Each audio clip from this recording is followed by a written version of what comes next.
નમસ્કાર મિત્રો, દેશ અને દુનિયાના સુપરફાસ્ટ સમાચારમાં તમારું સ્વાગત છે। સુરતમાં ફરીથી ભારે વરસાદને કારણે જનજીવન ખોરવાયું છે।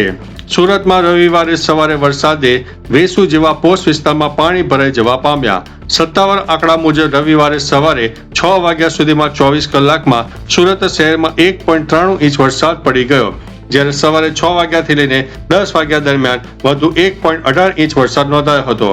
દક્ષિણ ગુજરાતમાં વાલોડમાં 2.44 ઇંચ, ઉંબરગામમાં 2.40 ઇંચ અને પારડીમાં 2.64 ઇંચ વરસાદ સાથે સૌથી વધુ વરસાદ નોંધાઈ ગયો છે। અન્ય મહત્વના સમાચારની વાત કરીએ તો અમેરિકાનું F-35B stealth fighter jet take off માટે તૈયાર છે। અમેરિકન સેન્ટ્રલ કમાન્ડે સોશિયલ મીડિયા પર એક વિડીયો શેર કરીને જણાવ્યું છે કે અમેરિકન નૌકાદળના USS બોક્સર MBBS યુદ્ધ જહાજ પર તૈનાત F-35B stealth fighter jet take off માટે સંપૂર્ણ તૈયાર છે।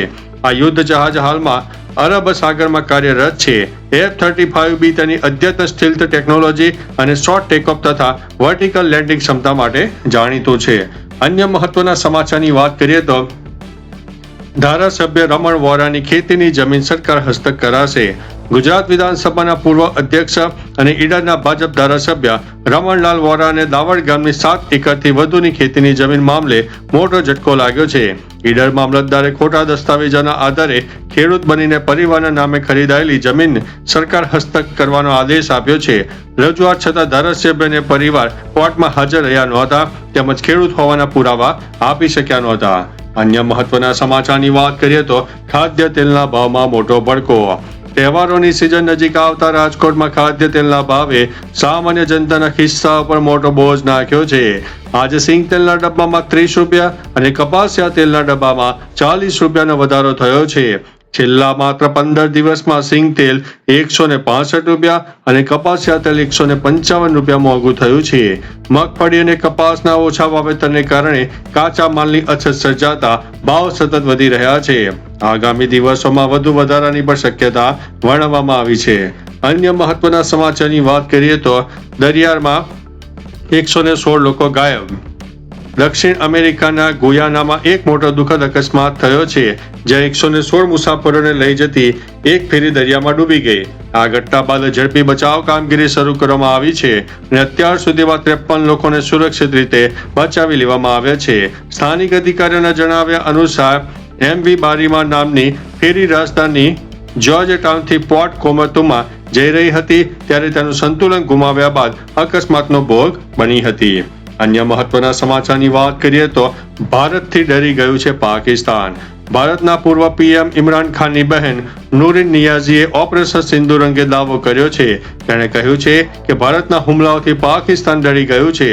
પાકિસ્તાની નેતૃત્વએ આંતરરાષ્ટ્રીય સમુદાયને સમાધાન માટે અપીલ કરી છે। ત્યારબાદ રાષ્ટ્રપતિ ટ્રમ્પ ઇઝરાયેલને માન્યતા આપવા અને અબ્રાહમ કરારની શરતો હેઠળ પાકિસ્તાન સાથે વાટાઘાટો કરવા માટે સંમત થયા છે। હવે સરકાર જનતાને ખોટી વાર્તા કહી રહી છે। અન્ય મહત્વના સમાચારની વાત કરીએ તો ક્યારથી શરૂ થશે ગૌરી વ્રત?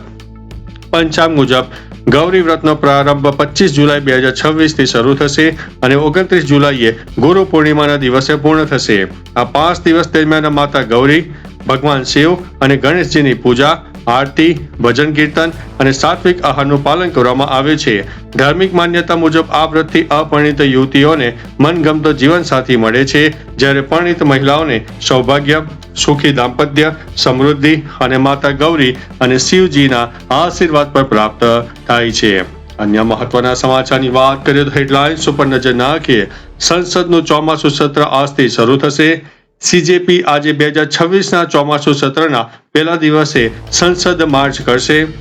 ગીતાંજલિ દ્વારા દાખલ કરાયેલી અરજી પર સુપ્રીમ કોર્ટ આજે સુનાવણી કરશે। અમેરિકામાં સતત 9મી રાત્રે ઈરાન પર હુમલો કર્યો। સ્પેસ આર્જેન્ટિનાએ 1-0થી હરાવીને વિશ્વ ચેમ્પિયન બની ગયું છે। અન્ય મહત્વના સમાચારની વાત કરીએ તો ઈરાન ઉપર તાબડતોડ હુમલો। અમેરિકા અને ઈરાન વચ્ચે સતત યુદ્ધ વધી રહ્યું છે। અમેરિકાએ સતત 9મી રાત્રે ઈરાન ઉપર હુમલો કર્યો। રિપોર્ટ અનુસાર અમેરિકી હુમલામાં ઉત્તર પશ્ચિમી શહેર તબ્રીઝ સહિત અનેક વિસ્તારોને નિશાન બનાવવામાં આવ્યા, જ્યારે દક્ષિણ પ્રાપ્ત હોર્મેઝગાન અને બુશ શહેરમાં પણ વિસ્ફોટકોના અવાજો સંભળાયા હોવાની પુષ્ટિ થઈ છે। અમેરિકી દૂતાવાસે અમેરિકી નાગરિકોને વહીવટી તંત્રની સૂચનાઓનું પાલન કરવા માટે આદેશ આપ્યો છે.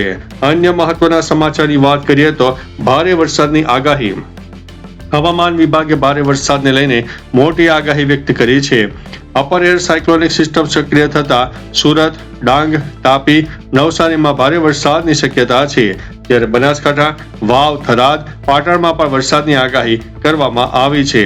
ઉપરાંત મહેસાણા, સાબરકાંઠા અને અરવલ્લીમાં સારો વરસાદ થઈ શકે છે. સૌરાષ્ટ્રના પણ વિવિધ ભાગોમાં સારા વરસાદની આગાહી હવામાન વિભાગે વ્યક્ત કરી છે. અન્ય મહત્વના સમાચારની વાત કરીએ તો યુદ્ધ વચ્ચે ભારતનો મોટો નિર્ણય. ઈરાનમાં સતત અમેરિકી હુમલાને ધ્યાનમાં રાખીને ભારતે તેના નાગરિકો માટે એડવાઇઝરી જારી કરી છે. ઈરાનની યાત્રા ન કરવા અને જે ભારતીય પહેલેથી જ ઈરાન છે તેઓ અસ્થાયી રૂપે દેશ છોડવા વિચાર કરે છે.